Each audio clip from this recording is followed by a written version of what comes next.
Habari za wakati huu wa Tanzania. Kwa majina anaitwa Captain Tesha, afisa kutoka Jeshi la Wananchi wa Tanzania katika kikosi cha Saki, kwa maana kwamba ni shule ya anga ya kijeshi. Awali ya yote napenda kumshukuru Mwenyezi Mungu, muumba mbingu na nchi, kwa kunipa uhai na afya mpaka muda huu ambapo nazungumza nanyi wa Tanzania wenzangu. Nikiwa na maumivu makubwa sana moyoni juu haya yanaendelea katika nchi yetu.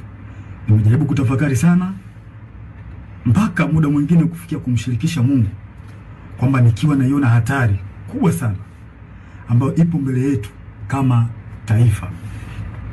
Haikuwa rahisi hata kidogo kwangu mpaka leo hii Watanzania kuniona nikiwa mbele yenu naongea haya mambo. Haikuwa rahisi kwa sababu nazijua taratibu zetu za kijeshi jinsi zilivyokuwa ngumu, hasa kwa mambo kama haya. Haikuwa rahisi hata kidogo kutafakari mpaka kuamua kufanya hiki.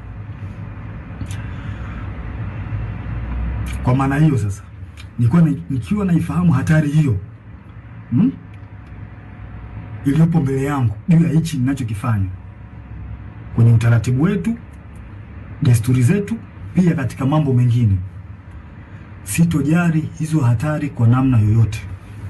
Sitomwogopa mtu yoyote, ila heshima kwa wakuu wangu itabaki pale pale. Hivyo basi nimeweza kuandika barua kwenda kwa wakuu wangu wa kazi, kwa maana kwamba CDF na wengine, kuwaeleza kwamba siridhishwi kabisa kwa yanayoendelea nchini na naiona hatari kubwa sana katika taifa letu.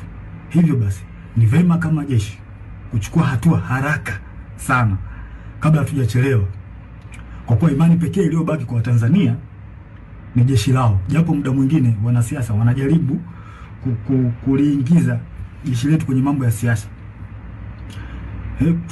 kulitumia ili uweze kufanikisha mambo yao, lakini tumebaki kuwa imara na bado tunaendelea kuaminika na Watanzania.